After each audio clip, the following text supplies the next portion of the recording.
Doctors, lawyers, presidents, senators, teachers, athletes. They all go through it. They all have to be it. And if we don't have that, we lose a lot. So, what I'm talking about today is mental toughness. And I know, especially for me, I'm a Gen Xer. And a lot of us Gen Xers, we look at our kids nowadays and we're like, man, these kids are soft. But we have to understand that, you know what? Our elders probably thought exactly the same with us. But we have to prove ourselves. So if you're wondering, like, what is she talking about when it comes to mental toughness? Like, what is it means to be mentally tough? And this is the reason why I have like today's subject being, is it a code for strength or is it a code for abuse? Like, is it just another name to say, you know what? That person's really strong. Or are we just basically saying, we just want to have a cover up for all the abuse that we're doing to someone. And we're trying to have them be mentally tough. So I decided to kind of take on this topic because I'm starting to see a lot of things happening, not only for a lot of my student athletes, but even for a lot of us regular people that are trying to go into this whole thing called entrepreneurship. It seems like a lot of people want it, but then when it gets to a point when their back is up against the wall, no one knows how to respond to it. So, my name is Audrey Codner, and I am the CEO of ACG Math Tutoring, and I'm also expanding myself to being a tutor mentor. So, I come on here with Ask Audrey, and I just basically hit on some of those concepts that people want to say, but they're afraid to say it. So, I'm done. I'm done of trying to be the sweet, kind, innocent, all right, maybe not innocent, but you know what I'm talking about, Audrey that a lot of people know and love. So now I'm just really trying to talk and really present myself in a way that let me be the voice for those that are just kind of afraid to speak up. So today, I normally go live on Tuesday morning, but this really resonated with me this weekend. So today is Sunday. And I hope the Lord will kind of be kind to me because I'm going to say a few choice words. Okay. So, but when it comes down to mental toughness, let's look at the definition. It's just really simple. It's the ability to perform under constant stress and pressure. So, all those careers that I just mentioned prior, we go through it. And for me, I know it from the basketball point of view and also know it for the entrepreneurship part of view. There is constant stress. Now, for me, as the basketball version of me, playing in an arena filled with people, some of them are for you, some of them are against you. Some of them may be cheering and having your school colors, but deep down, they don't like you because they wish that they were in that position. So there's times that you don't even know who to trust, who to adore, who loves you, but all you know is you have a job to do. For me, my job was to be a beast. When I played the forward center. So I was inside the paint. The paint was my home. If you even thought about coming into my home without being invited, trust me, you will definitely feel my wrath. That was my mindset. That's what I was trained to be. I had to learn to take any situation. And being in the post, there's always an elbow to the face. There's always an option of getting a bloody nose or a black eye. There's always an option of being violated inside the post. Because trust me, some of these girls like to be a little grabby. Yeah. But they will do anything and anything to make sure that you didn't score. So, with all that, there was a lot of things I had to do. And I knew I did my job when I ran across a friend of mine. I haven't seen her in forever. And she was like, "Hey, Audrey." And she like rubbed her shoulder. And I'm like, "Oh, you still feeling that scream from 1994?" She was like, "Yeah, I did my job. I understood the assignment." But I wasn't always like that. I wasn't always that person that just basically went after people. I was trained and I was molded into being the beast that I am. I had to learn that even when I wasn't feeling so good, and usually mom will just kind of like, oh, here's a cookie, and oh, okay, just go ahead and watch TV, put your feet up, it's all right. No, it was called suck it up. And that's what always got it. Like if anything got tough, you just had to suck it up. Are you bleeding? Are you dying? And if the answer to both of those questions was no, suck it up. So just because someone stepped on your shoe, all right, stepped on your shoe, keep it moving. Clean your shoes a little bit later. If someone like, oh, someone disrespected me online, at least back in my days, we did it right to each other's face. And we didn't have to resort to a gun or a knife. We used our fist. We got into a fight. And it's so funny. You'll fight, and then literally an hour later, you're best friends. And it just seems like I had to learn how to be mentally tough. Maybe because I was from Philly. This is what we do. Philadelphians, we will love you, but we'll hate you in the next second. But then we'll love you again. That's just how we roll. Now, understanding that and growing up with that process, if I wanted to be the person that I wanted to be, especially on the basketball court, I had to learn that. I had to look at other people and get that guidance to grow. So I saw what they did. And I remember my very first year playing basketball. I was horrible. Like, think about the most uncoordinated, I don't know, a giraffe that was just born had more coordination than I did. Okay. But then it took my JV coach, who I think I put him through drug rehab, maybe, because he probably had to drink a lot with having me to teach me how to be a basketball player. Because for his instant, he says, you can't teach height. I can teach you how to post. I can teach you how to rebound. I can teach you how to shoot. I can teach you how to do a layup. But I can't teach height. And he was right about that. So when it was like time for me at the end of the year, we sat down and he says, okay, he talked to all the players individually, find out what they were going to be doing the following year. And then I was the last one. I don't know about saving the best for last, but maybe he just had to get the courage of like, I got to talk to this girl. So he sat me down and he was like, Audrey, do you really want to play basketball? Do you like what you were doing this season? I said, yes, this was great. And especially the last game of the season, it was against Archbishop Wood. I will remember it like it was yesterday. That was the very first time I did a layup. Everyone in that gym erupted. Even the team, even the opposite team, and their parents were so excited for me. They're like, to see the progression that I did. All those hours of my coach showing me my left from my right foot. Yeah, we'll talk about that later. But how to pivot, how not to travel, how to rebound an outlet, how to run the floor without trampling over someone. All those little things started building up. So when it was time for him to sit down and talk to me and say, Audrey, is this something that you really want to do? Because if it is, you need to go to camp. And knowing how much of an introvert I am, that scared me. Being with other people other than my teammates was frightening. And my mom, it wasn't about like not having money for camp. And maybe my parents had to sacrifice something for me to go to camp, but they sent me to camp. And I remember I went to two camps. I went to St. Joe's camp and I went to North Catholic's camp. And I learned so much. And at the end of that week or both of those weeks, we get these thick packets of all the drills and everything that we learned. Then it was time for me to what? Put it into practice.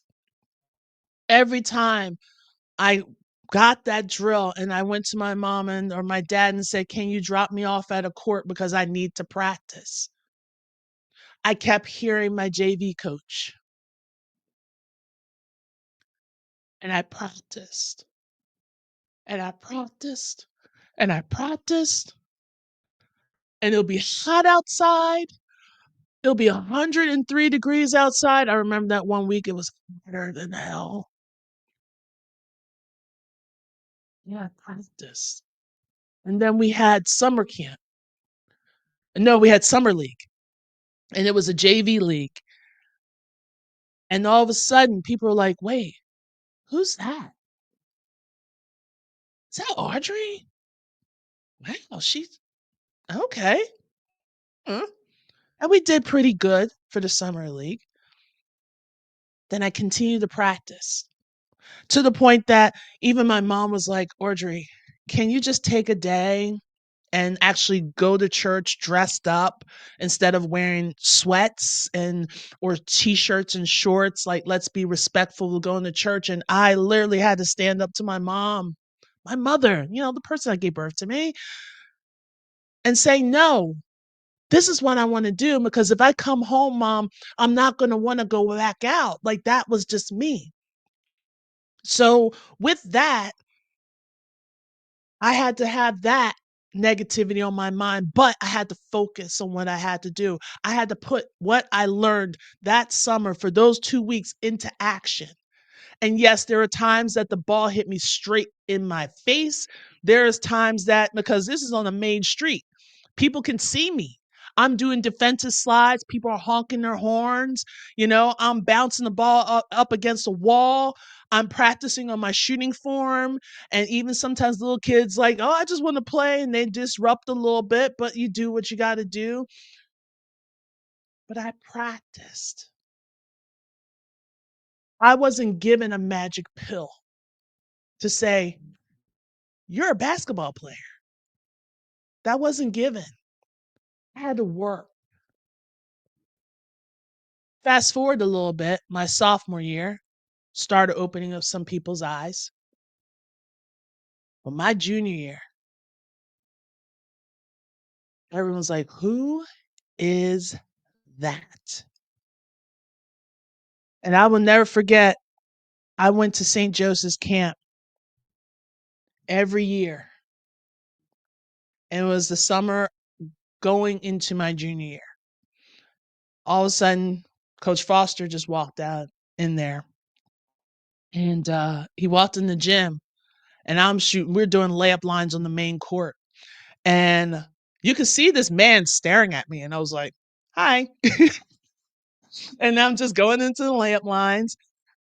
And then he was just like, what's your name? I'm like, Audrey. And I'm like, you look familiar. This is me. Done. Ugh. I was like, you look familiar. Oh, wait, you own this camp, because I never saw him. So, because he's probably out recruiting and everything. And I was like, oh, you run this camp. He was like, yeah. Um, and I'm like, okay, I gotta go now because I gotta go layups. And I just went into the line. Sometimes I wonder about myself. I really do. Um, and after that, it was just like, I just liked who he is. But I take that on because all of a sudden, let me fast forward more. I did get highly recruited. I got recruited by 125 schools, narrowed it down to 72 schools. And then I narrowed it down to three. It was St. Joe's, Richmond, and Georgetown with Pat Knapp. Richmond at the time, it was the Gately's, and then Coach Foster at St. Joe's. There was something about St. Joe's. I was like, yeah, I knew it was coming. And I will never forget the assistant coach, Trish, now Decker, said, Audrey, you should ask this question.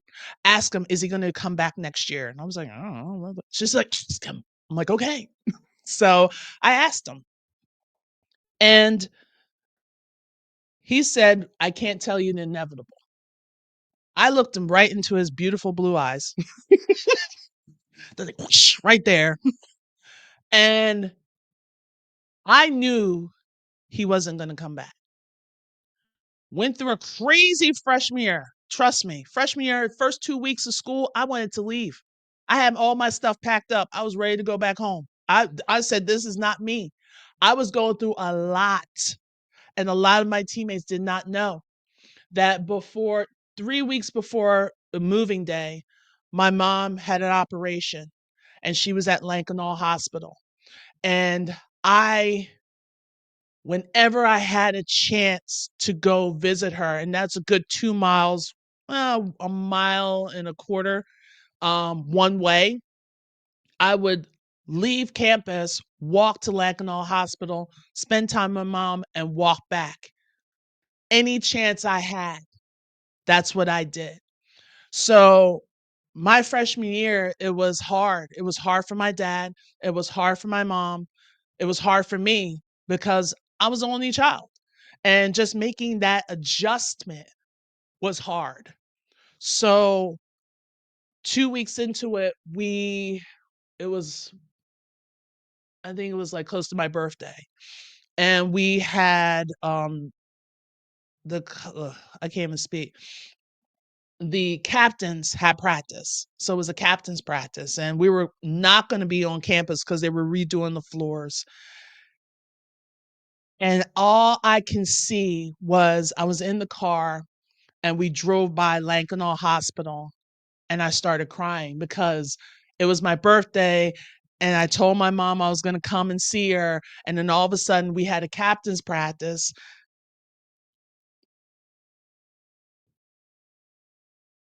and I couldn't be there. So there's times I had to sacrifice. I had to sacrifice. I lost my cat. My cat died like a month after. It was too much. It was so much stuff. It was so much a transition. Now I'm running all the time. Now I'm not if I'm not running on the court, I'm running to class or I'm running to try to make it to the cafeteria before they close or I'm running back to the here. I'm running, running, running, running. And I just couldn't figure things out. But no matter what, I still had to be a beast. I had to be the beast that they were expecting, the beast that they saw when I was in high school. I had to be the beast times 10 in this facility. So the reason why I'm coming on and talking and sharing that little bit of story, that still goes with everything that you're doing. Yes, years later, I did finish up. Now I'm inducted into two Hall of Fames. Then I played overseas professionally. And yes, there were times that people said I wasn't good enough to be on their team. I tried out for the women's NBA when they just started. I tried out for the New York Liberty. I tried out for the Olympic team many moons ago. See, I'm not just a tutor. And yes, I was rejected multiple times. But this is the thing. If I really wanted to be successful, I was the one that had to get it done. I was the one that had to work it because no matter what, people, I always had people relying on me. I had my teammates relying on me to perform well so we can win games. I had my parents relying on me because they want to say that they have a college graduate and that they did what was needed in order to do that. I had people relying on me to be the sweet person and the approachable person that I am. I still to this day have people relying on me to help them with their tutoring businesses. I have people relying on me to bring the service so now they can go past that barrier so they can achieve what they want to achieve. No matter what, I always have people relying on me, but it's never going to be easy. If you want to get something done, you're going to have to get off your butt and get it done. There's no magic pill with this. Even if you're thinking about, oh, I just want to do tutoring part time, guess what? You still got to do full time work.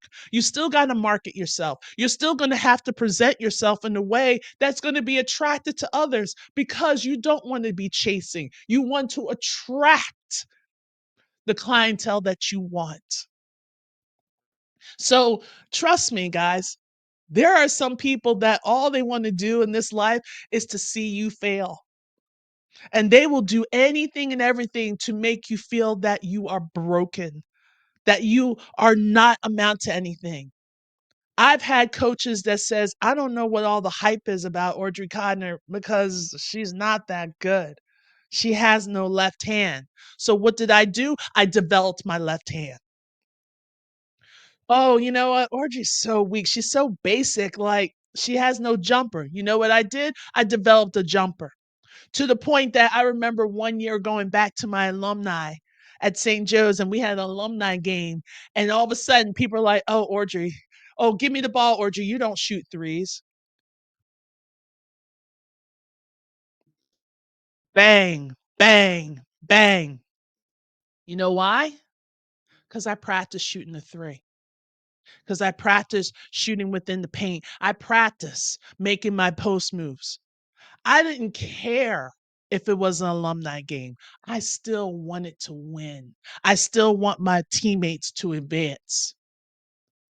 So when it comes down to building things up, I heard this phrase somewhere, I think it was on TikTok, and I wish I knew who originated with this, but this spoke to me, and I'm going to share it with you.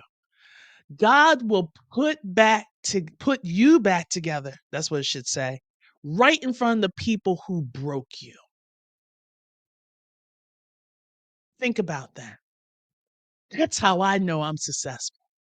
Because there were so many people without my journey that will try to break me down. You're nothing. You don't do anything. You're just merely a woman. Oh, you're just black. You don't understand. They will do each and everything to break you down so you can stop being successful. But then when this person said, God is going to put you together right in front of the people who broke you, if that's not powerful, I don't know what is. If that doesn't reach and deep down inside you and makes you want to do something, I don't know what does. Because if you're a type of person that's just waiting for someone to give it to you, you're going to be waiting a long time. So things are going to change. So you have to be mentally tough. You have to be able to deal with stress and you have to be able to deal with pressure in a certain way. And I loved and I appreciate all my friends that I'm finding out and all my tutor friends. And I love when people say, Audrey, you are working hard. Don't burn out. I can't burn out because I'm doing what I love. If you love to do something, you will never burn out. You don't want people to take advantage of you. But here's my thing, especially tutoring. I know that I have to work hard until basically December 20th because after the 20th, I got 3 weeks that I'm not going to have any clients because it's going to be the break. So this is why I push. And in a few minutes, I'm going to have to get myself ready for my next client. But I definitely wanted to take this moment to say, in order for you to do whatever you want to do, my loves, you got to be mentally tough. Take that stress, take that pressure. Make sure you find the positive in it so you can move forward. So I learned a lot being a player, a basketball player, let's put it that way. But I want you to win and to achieve. So no matter what, I don't care if it's only something that lasts 5 minutes. Let that be the best 5 minutes that you've ever done. You have to dig deep and go after what you want. So if it means starting your own business, do it. You only got one life. That's it. Well, what about the medical insurance? We got medical insurance. Well, what about I can't let my pension go. So what are we talking about? Oh, $30,000. You can make $30,000 if you really push yourself. You can make $30,000 tutoring in about 4 months. It's possible. You can make that $30,000 in like 6, maybe 7 months if you're not pushing as much. It's up to you. It's up to perspective. But how long are you going to have to stay in order to make that $30,000? 6 years? Stop. Figure it out. Stop, do your research, and figure out what you want to do. But keep this and keep your heart steady, and focused. All right. So again, my name is Audrey Codner. I'm the owner of ACG Math Tutoring, and I have many facets about me. But the one thing that I definitely want you to know is I have true heart, I have true gut, and I believe that you can definitely do whatever you want to get done. All right. So let's cut the foolishness. Let's go.